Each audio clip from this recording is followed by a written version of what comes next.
I guess the first question for you is what is exactly wrong with Tyrese Haliburton's calf muscle, Dave, and how serious is this? Yeah, my understanding he's undergoing an MRI on it this morning, and that'll determine just how bad it is. Now, he told reporters after Game 5 that there was no way you were going to get him out of that game, and there's no way he's not going to be suiting up for Game 6 and what could be their final chance. Now, listen, he was not good. I'm not going to try to stretch what we saw. 0 for 4 from the field. But he did find ways to still be effective late in that third quarter, early in the fourth. Now, late in the fourth, when they had that collapse, he was partially to blame for it because that pressure defense got to him just as it did to his teammates. However, I have a hard time believing no matter what that MRI returns, whatever grade of a strain it might be, that he would just say, you know what, my season's over. I think we have to anticipate him playing in Game 6 is just how effective he can be. And if he looks like he's not going to be as effective as he can be, I think Rick Carlisle is going to have this very interesting decision to make. Do I go with TJ McConnell early because we saw what he just did in Game 5? Really, he's the only reason they had a chance to win Game 5 because of what TJ McConnell did in the third quarter.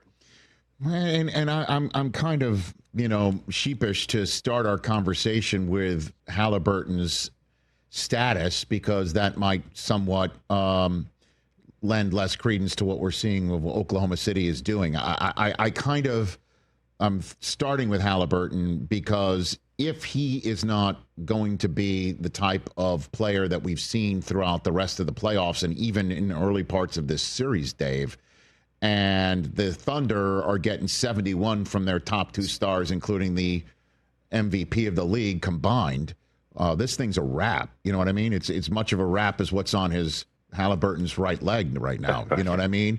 And I don't think I'm telling any tales here, right? Yeah, I mean, if we start to look at some of the accomplishments the Thunder are racking up throughout this postseason run, I think I saw something this morning that there's been 10 straight 30-plus scoring home games in the playoffs by Shai Gilgeous-Alexander, passing Wilt Chamberlain for the all-time postseason record. There's been 15 30-point games by Thunder players during the postseason run they've been on. That also puts them into elite company with guys like, Shaq and Kobe and Michael, et cetera, et cetera. This has been incredible. Jaylen Williams has a legitimate argument if the series ended today to be MVP, obviously coming off that 40 piece, but it's not just his scoring penchant. In Game 4, after the Pacers really handled the Thunder in Game 3, and Shai Gilgeous-Alexander looked to be tired, they changed things up. Jaylen Williams played a lot of point guard. It preserved SGA's energy for the fourth quarter, but also it got Jaylen Williams going. And so he was getting into the lane with relative ease late in that game. And then he carried over the confidence that he built in Game 4 to just a tremendous Game 5. Some of the finishes he was having, either hand, off glass, step throughs, Euro steps. He has a ton of skill. And the fact that we're talking about a guy who's 23, 24 years old, he could be, maybe in line at some point, not just to win Finals MVP, to be knocking on the door for a regular season MVP, while they have another guy who's MVP in Shai.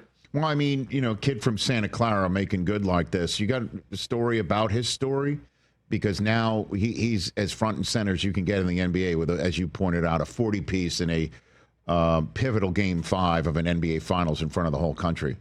Dave? Well, it's cool. He has his younger brother, Cody, plays for the Jazz. So, we've spent a lot of time talking about the Ball family over the last couple of years. Well, here's another brother tandem that is making their mark in the league. And I did a story a couple of years ago when they were unveiling the Kobe Bryant statue. And I reached out to all the guys in the league wearing number 8 or number 24. And I spoke to Jaylen about it. He wears 8 because of Kobe. His lock screen on his phone every day as he, looks down at his cell phone is a collage of Kobe Bryant photos. He has Kobe Bryant blankets at his house, figurines, magazines, etc. He's obsessed with the guy, and he recognizes he doesn't necessarily play like him as he's made his bones in the NBA. And he told Malika Andrews this the other day on Countdown, that he just tries to bring the same type of will to win and consistency with his competitiveness every day that Kobe Bryant obviously brought. And he only saw it from afar, but now that he's in the throes of NBA playoff basketball, NBA finals basketball, he kind of recognizes more what the whole Mamba mentality is about. Love it, man. And I appreciated that insight right there in many different ways, weaving your own reporting in with promoting your own network and your better half and what she was able to pull out of Jaylen Williams story-wise as well. Well done, Dave. I mean, that was next level. There's something extra in your paycheck as well as when you get home, Dave. I mean, that's really well. I'm very, speaking as somebody whose wife sits in this chair when I'm not here, that was extra special. Catch the Rich Eisen Show live weekdays from 12 to 3 p.m. Eastern on Roku Sports Channel in the U.S.